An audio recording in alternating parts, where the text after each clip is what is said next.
Straight to our Out in the Open panel tonight, Air America radio talk show host Rachel Maddow, CNN contributor Roland Martin, and syndicated radio's Lars Larson, host of the Lars Larson Show, right on the left coast. All right, team, let's listen once again to the incredibly crude comments made on the Opie and Andy show.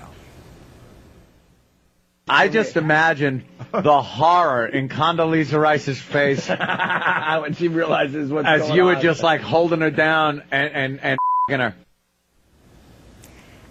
I can't even listen to this. Yeah. It is so sick. I know you're a big proponent of free speech. When you heard that, what went through your mind? I think that these guys should get fired. But I thought that Don Imus should get fired too.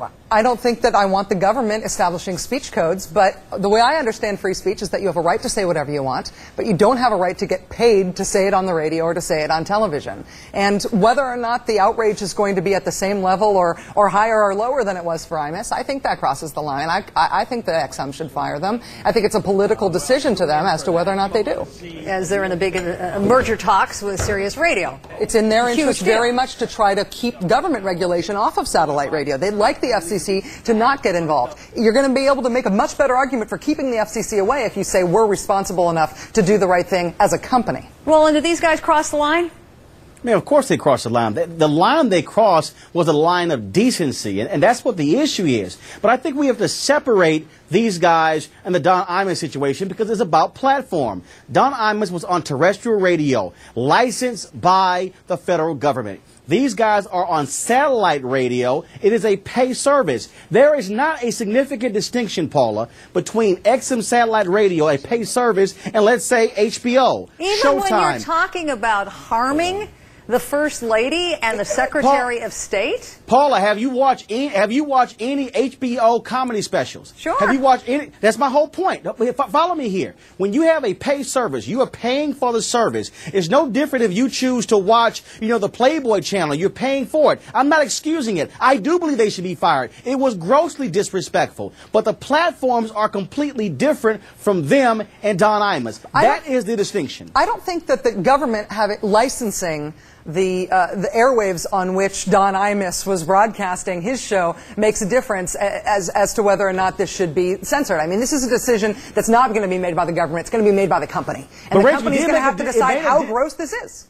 Rachel, it did make a difference because, again, the public reaction was different. People use the argument that these are the public airwaves. There are things said every day on cable television that is grossly offensive, that because it is paid television, we don't have the same reaction if it happened on ABC or CBS. All right. So, Lars, given the fact the FCC doesn't get involved with something like this on satellite radio, how far can these guys push the envelope? Well, they can push it a long ways, and in fact, it is free speech, but I'm not going to defend them. I'm actually on Rachel Maddow's, on the same page we'll find ourselves. But the licensing issue is really a strange one, because the FCC does license the frequencies on which satellite radio is broadcast. The fact that the satellite companies treat those as subscription channels, I don't think should make a difference. If we're going to use the licensing argument, the FCC licenses those frequencies. The public owns those frequencies. Opie and Anthony, though, should be fired. The fact is that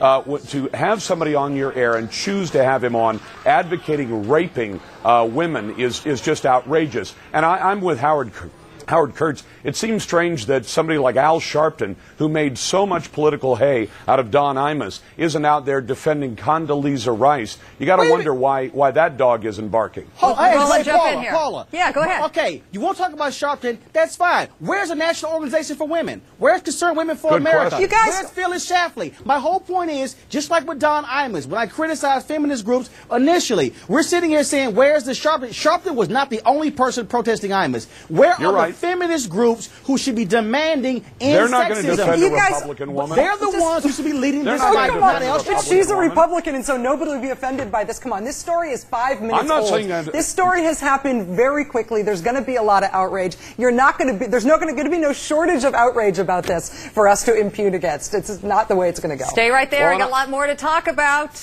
We're going to turn away to what may be one of the biggest political stories of the year. Presidential candidate Rudy Giuliani has an in-your-face message for the millions of Republicans who are dead set against a woman's right to choose.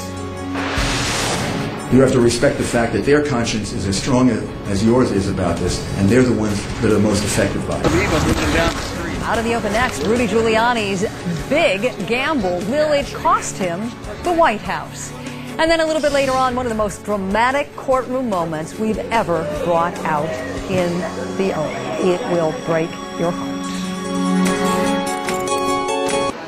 Back to our Out in the Open panel. Those are quite some numbers for us all to absorb. Rachel Maddow, Roland Martin, Lars Larson, welcome back. Okay, Rachel, let's put back up on the screen what the president of the Motion Picture Association of America, that's hard on a Friday night after a long week, explained today that would actually throw a film into an R rating. So, given those standards you see up on the screen, let's take a look at a clip again from 101 Dalmatians with Cruella de Vil. How are you? Miserable, darling, as usual, perfectly wretched. Where are they? Where are they? Who, Cruella? I don't... The puppies, the puppies. It's a weird kind of glamour. I know, but should that chain smoking earn that film an R rating or an NC-17? I think if the standard is glamorizing smoking, I think that's kind of missing the point. I think that if you are a person who, when you see a cigarette or when you see somebody smoking, it makes you want to smoke, well, then it doesn't matter if it's 52% of these kids say they smoke because they see it in the movie. Honestly, I'm not a smoker, but even seeing the movie The Insider, which is all about the evils of big tobacco, made me want to smoke. There's something just about seeing cigarettes that makes a person want to smoke. I'm sorry, I don't have any for you tonight, Rachel. I don't want any, but I did then. But Lars, what do these ratings really hurt if they're just saying they're providing information to the parents to make choices about what movies their kids are going to see? What does it hurt? It's the nanny state. Again, it's not a government agency, but it's the Motion Picture Association trying to act like your parents. You know, if your parents want to make decisions about which movies you see, that's fine. But to say that if a movie glamorizes smoking, it gets an R, does that mean that if we have a terrorist who smokes cigarettes and he gets his head blown off, then it doesn't get the R because it's not glamorous, because the bad guy was the smoker and not the good guy? Tom Hanks, I think, smoked cigarettes in Saving Private Ryan, which got an R for other reasons. But why in the world do we want the movie industry trying to tell us what we should do in our private lives or not? I want parents to tell kids how to approach tobacco, which is, by the way, still legal. Apparently the kids in America aren't getting that message, given these staggering numbers, Roland Martin. So the fact is, how else do you put pressure on these folks making movies not to have so much smoking in them if we know kids are so impressionable? Paula, do they have a responsibility? Paula, I have a four-letter word for the MPAA. D-U-M-B. This is dumb. Look, Paula, I'm allergic to smoke. I hate smoke. Can't stand it. But let's be honest here. The leading cause for teens being killed, speeding. So, what the MPAA should do, if they're really concerned, let's cut all the car chases. Let's cut all those scenes out of movies, because if a kid sees their favorite star going 90 miles an hour down the street, then they're being impacted. We don't see folks wearing seatbelts in movies. This is absolutely dumb. Yeah. The big secret here is that the rating system is stupid. The rating system is anonymous people with non-public means rating things under terms that aren't public in ways that hugely affect what movies are profitable and therefore what movies get made. The rating system itself is archaic and dumb and weird. Okay, but do you have a problem with so much gratuitous smoking on screen? I think. No. Wait, Paula. Roland, what? So, let's cut out all the sex scenes because of HIV/AIDS infection. Let's cut out that because of teen pregnancy. If you really want to sit down and analyze all the negative ills in our society, guess what? We can't have any movies. They will not exist. And so at some point, you have to have common sense. We're going to the movie theater. We're going to see something on the big screen. It's called escapism.